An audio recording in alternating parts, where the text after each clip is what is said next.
উপড়ে পড়েছে তখন কিছু কিছু রিক্রুটিং এজেন্সি শুরু করেছে নতুন জালিয়াতি।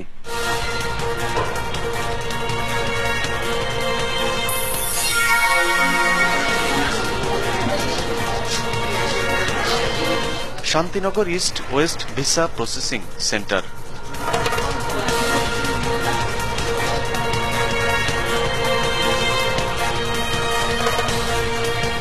বিভিন্ন দেশে স্টুডেন্ট ভিসায় লোক পাঠাচ্ছে প্রতিষ্ঠানটি। তাদের ডাকে লোকজন সাড়াও দিচ্ছেন। এইসব ব্যাপার আসলাম, কানাডা ওনারা ওয়ার্ক পারমিটে কাজ করে, তো এটা জেনে আর কি আসলাম। ভেতরে ঢুকে দেখা গেল বেশ কয়েকজন সুন্দরী মক্কেলদের বোঝাচ্ছেন কিভাবে তাদের কাছে টাকা দিয়ে ধরা খেতে হবে। আচ্ছা, এখানে হচ্ছে আপনার ইউএসএ, কানাডা, অস্ট্রেলিয়াতে আমরা স্টুডেন্ট ভিসা প্রসেসিং করছি। ঠিক আছে, এখানে আপনার স্পন্সর মিনিমাম কমপক্ষে 30 থেকে 35-40 এবং আপনি যখন দেখাতে পারেন। ঠিক আছে, এক্ষেত্রে আপনার স্পন্সর, যিনি স্পন্সর হবেন মানে অবশ্যই আপনার অ্যাসেট দেখাতে হবে বাংলাদেশে। কৌশলে আমাদের একজনকে আগেই সেখানে পাঠিয়েছিলাম। সাংবাদিক আসার বিষয়ে জানতে চাইলে আমাদের লোকের সাথেও তিনি মিথ্যে কথা বলেন।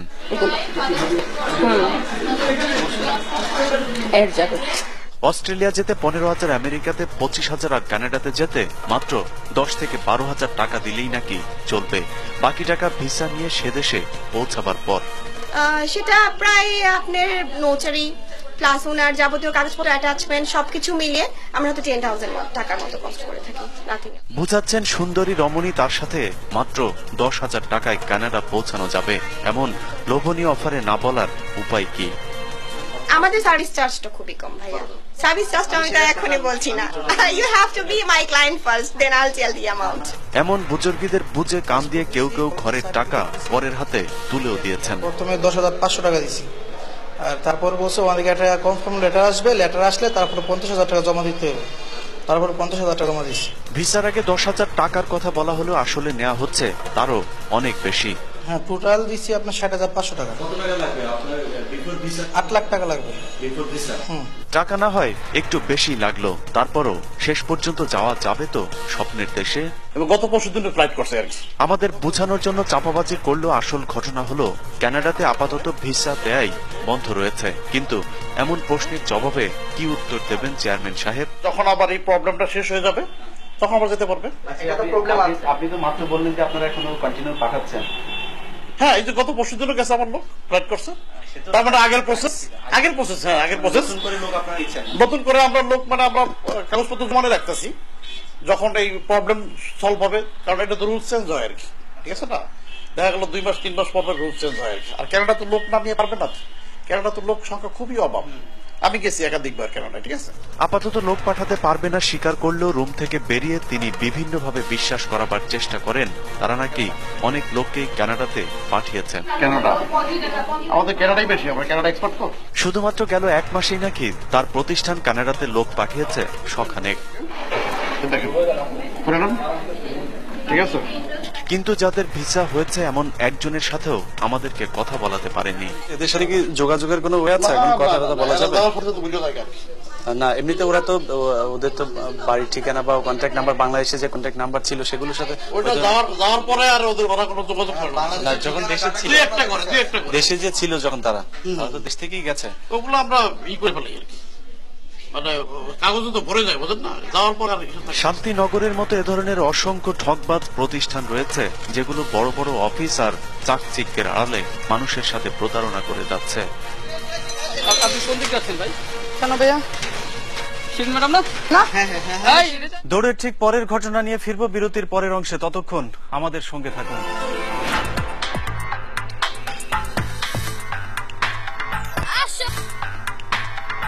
সঙ্গে থাকবার জন্য ধন্যবাদ। আপনাদের সাথে আছি আমি ইলিয়াস হুসাইন। দর্শক, ঠিক যেখান থেকে শেষ করেছিলাম চলুন দেখে আসা যাক তার পরের ঘটনা। বারিধারার ডিপ্লোম্যাটিক জোনের মতো এলাকায়ও এ ধরনের বেশ কয়েকটি 2 নম্বর এজেন্সি রয়েছে। এর মধ্যে একটি ভিসা ইনফরমেশন সেন্টার লিমিটেড বা ভিআইসিএল।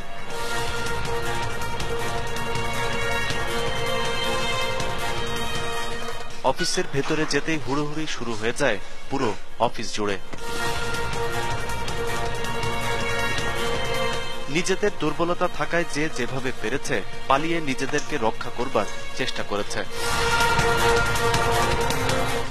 এদিকে এদিকে আপনি কোন দিকে যাচ্ছেন ভাই? কেন ভাইয়া? শিরিন ম্যাডাম না? না হ্যাঁ আপনি তো শিরিন ম্যাডাম, আপনাকে দেখলাম। অসম্ভব কথা। উনি শিরিন ম্যাডাম। ইনি শিরিন ম্যাডাম? হ্যাঁ উনি দাঁড়ান। দেখছি তো রে বাবা, আপনি আসেন দেখি না আপনি গেছিলেন? গেছিলেন? না আমি চিনি কিনা আমাকে দেখি। না উনি চিনবে নাকি? না না চলেন দেখি।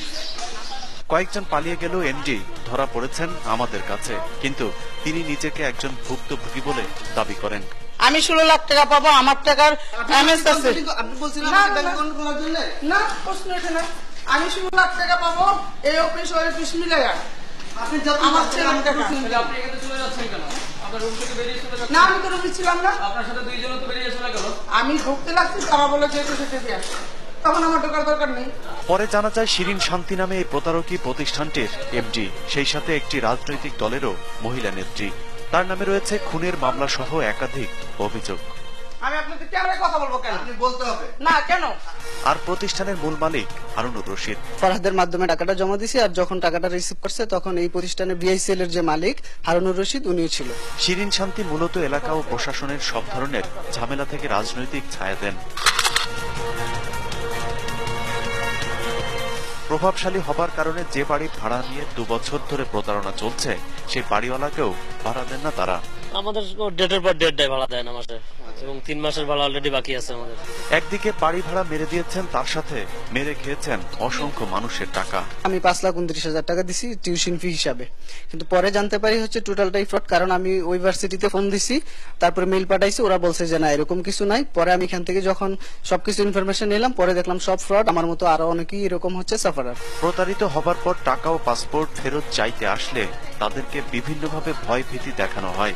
আমার পাসপোর্ট তো গেল আপনার অরিজিনাল সার্টিফিকেটটা খুঁজতেছি, তারা দিতেছে না আমাকে। মালিকের সাথে আমি কয়েকবার কথা বলছি, বলার পরে উনি বলছে যে টাকা দিবে, আমাকে ডেট দেয়, কয়েকটা ডেট দিছে, এরকম 20টা ডেট দিছে, কিন্তু ওই ডেটে হয়তো আমি ফোন বন্ধ পাই না, তো অফিস বন্ধ পাই। 2 বছরে যেসব মানুষের কাছ থেকে টাকা নেওয়া হয়েছে, তাদের মধ্যে একজনকেও দেশের বাইরে পাঠানো হয়নি। যারা খুব বেশি ঝামেলা করেছেন, তাদেরকে এই অফিসেই চাকরি দিয়ে আপাতত শান্ত করে রেখেছেন। আমি যখন বাইরে যাওয়ার জন্য টাকা দিলাম, এই অফিসে দিছি টাকা, আর এখন আমি এখানে মোটামুটি জব করতেছি, আর আমার টাকাটা ছাড়াও বলছে যে তোমার টাকাটা দিয়ে দিব। দর্শক, এ ধরনের 2 নম্বর প্রতিষ্ঠানগুলো মানুষকে বিদেশে পাঠানোর কথা বলে টাকা নেয়। বেশ কয়েকজনের কাছ থেকে মোটা অঙ্কের টাকা নেওয়া হলে তারা নাম ঠিকানা পাল্টে নতুন অফিস খুলে আবারও শুরু করেন পুরাতন সেই প্রতারণা।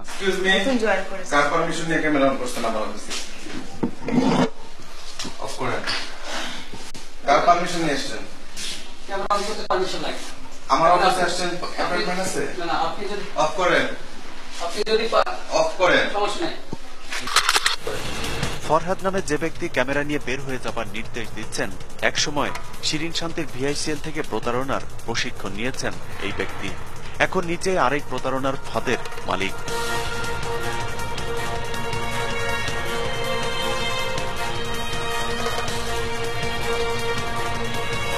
শত শত মানুষের কোটি কোটি টাকা হাতিয়ে প্রতিষ্ঠানটি ভেঙে যাবার প্রস্তুতি নিচ্ছিল। খবর পেয়ে সবাই ছুটে এসেছেন টাকা আদায় করতে। আজকে এই অফিসে লাস্ট ডেট, চলে যাবো আমরা, মানে ছাইরা দেওয়ার লাস্ট ডেট।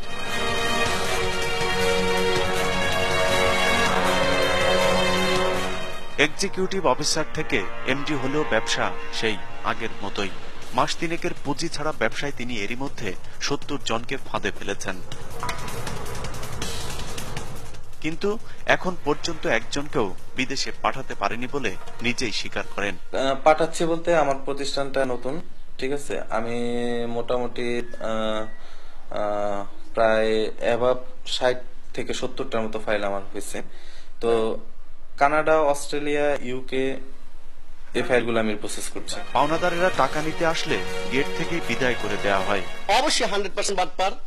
তারা বিদেশের নামে, যে স্টুডেন্ট পাঠানোর নামে মানুষের কাছে টাকা পয়সা নেওয়া, তারা উদাও হয়ে যায়।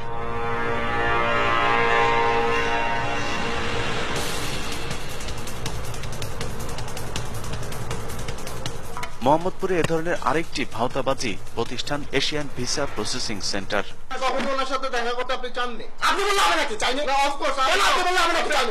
বলতে হবে এটা। রীতিমতো তেড়ে উঠেছেন প্রতারণার শিকার এক শিক্ষার্থী। এটা অ্যাপয়েন্টমেন্টের দরকার নেই। আপনি চাননি আপনি বলতেছেন কেন? আমি কথা বলছেন না। আমি চাইনি কি করে বলছেন? সময় দেন। কি করে? আমার সময় নেই এখন। আমার এত সময় নেই। আপনাকে আমি সময় দেন। টাকা দেন। আপনি আমাকে সময় দেন। না আপনি আমাকে সময় দেন। অল্প দিনের মধ্যে বিদেশে পাঠানোর কথা বলে এক একজনের কাছ থেকে 2 থেকে 5 লাখ টাকা পর্যন্ত নেওয়া হয়েছে বিভিন্ন অজুহাত দেখিয়ে। এর মধ্যে আমার জব অফার আসছিল ইরাক থেকে একটা কোরিয়ান কোম্পানি, কিন্তু আমি এখানে টাকা জমা দেওয়ার কারণে আমি যেতে পারিনি। শুধু আমার সব দিকেই লস হয়েছে। আমাদেরকেও বিভিন্নভাবে বোঝাবার চেষ্টা করেন তিনি নাকি মানুষের চরম উপকার করছেন। আমরা মানুষকে হেল্প করার চেষ্টা করছি। না এটাই হেল্প। কিন্তু তাতেও শান্ত করা যায়নি ভুক্তভোগীদের। শেষ পর্যন্ত কয়েকজনের টাকা ফেরত দেয় কর্তৃপক্ষ। আমি তো অনেকদিন যাবত এটার ভুক্তভোগী ছিলাম, তো আল্লাহর রহমতে অশেষ রহমতে আমি টাকাটা পেয়েছি। যে ইটিভি টেলিভিশন আমাকে খুব হেল্প করেছে এর জন্য। ওনারা যদি